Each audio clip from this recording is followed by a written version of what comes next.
Assalamualaikum warahmatullahi wabarakatuh. Selamat pagi semuanya. Bertemu lagi dengan saya di pertemuan kedua, masih membahas mengenai perjuangan menghadapi disintegrasi bangsa.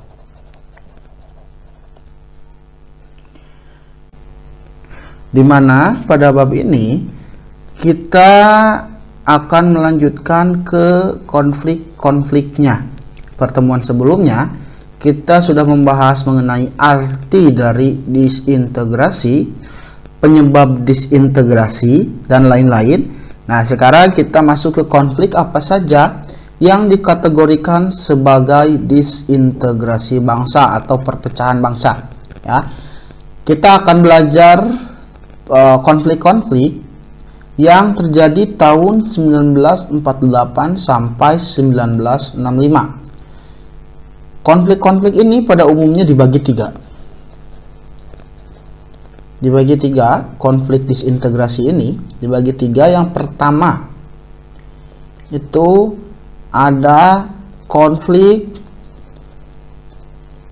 yang berkaitan dengan ideologi.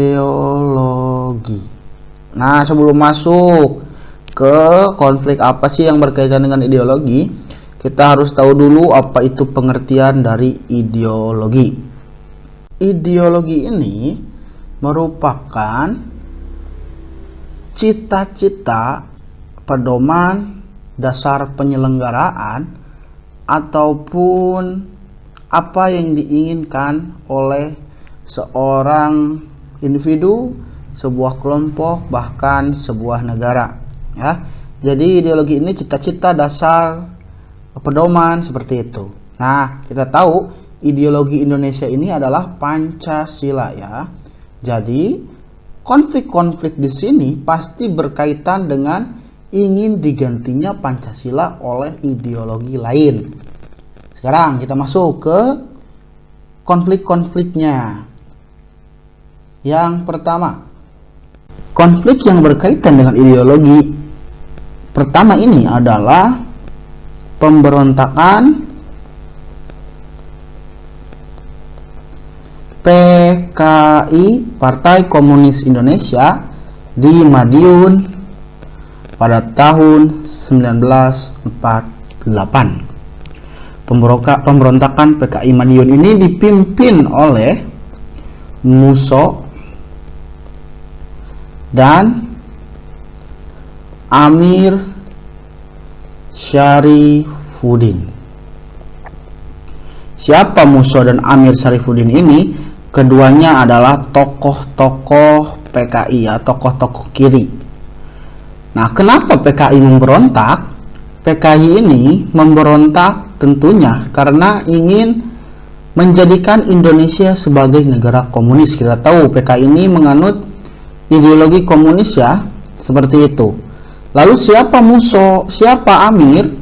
Musso pertama ini, ya, Musso ini merupakan salah satu pimpinan PKI yang pergi ke Uni Soviet, dan ketika kembali ke Indonesia, dia ini membawa paham komunis baru.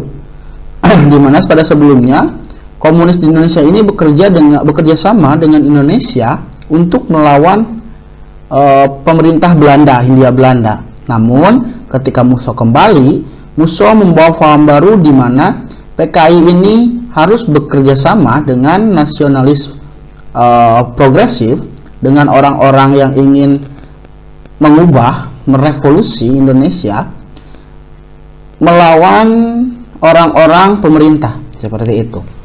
Lalu siapa Amir Syarifuddin?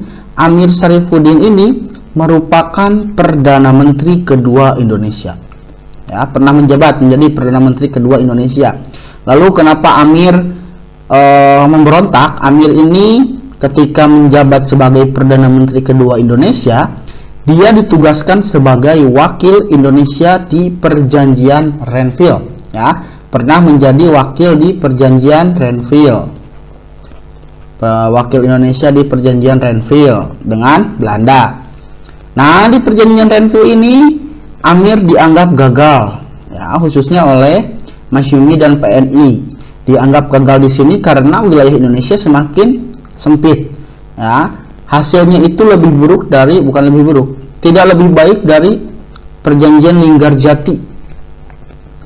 Nah, setelah Amir Syarifuddin lengser dari jabatan Perdana Menterinya dan diganti oleh Muhammad Hatta, jadi Perdana Menteri setelah Amir Syarifuddin ini adalah Muhammad Hatta. Nah, ketika kabinet Muhammad Hatta ini, Amir menjadi kubu oposisi, ya. Kubu oposisi ini, di kubu oposisi ini nanti Amir mendirikan Front Demokrasi Rakyat, nah, FDR, Front Demokrasi Rakyat. Nanti Amir bekerja sama dengan Musso ini untuk melakukan pemberontakan PKI Madiun, karena mereka ini berhasil menyatukan partai-partai kiri lainnya seperti Partai Buruh, Partai Tani, lalu Partai Sosialis dan lain-lain. Mereka berhasil menyatukan sehingga mereka melakukan pemberontakan PKI di Madiun. Pada awalnya pemberontakan PKI Madiun ini digencarkan, dikhususkan dan difokuskan terhadap demonstrasi.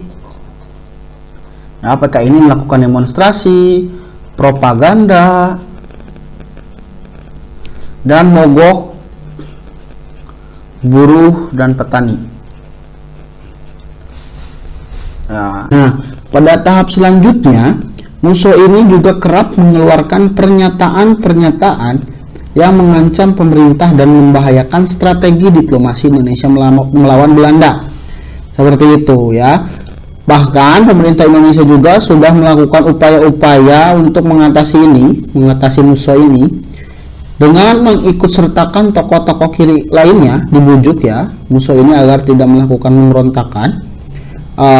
Contohnya adalah Tan Malaka yang gagal membujuk Musso, seperti itu. Nah, namun karena kondisi politik di sini terlalu panas, nanti pada akhirnya tanggal 18 September 1948 PKI ini memproklamirkan Republik Soviet Indonesia. Republik Soviet Indonesia diproklamirkan di Madiun. Nah, ini sudah pasti ketika adanya RSI, Republik Soviet Indonesia, ada negara di dalam negara. Tentunya ini merupakan sebuah pemberontakan, ya.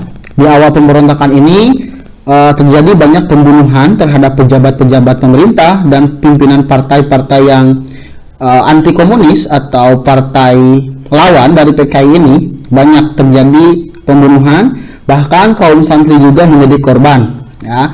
Tetapi pasukan pemerintah ini di bawah divisi Siliwangi berhasil mendesak mundur pemberontak, berhasil mendesak mundur PKI ini. Seperti itu.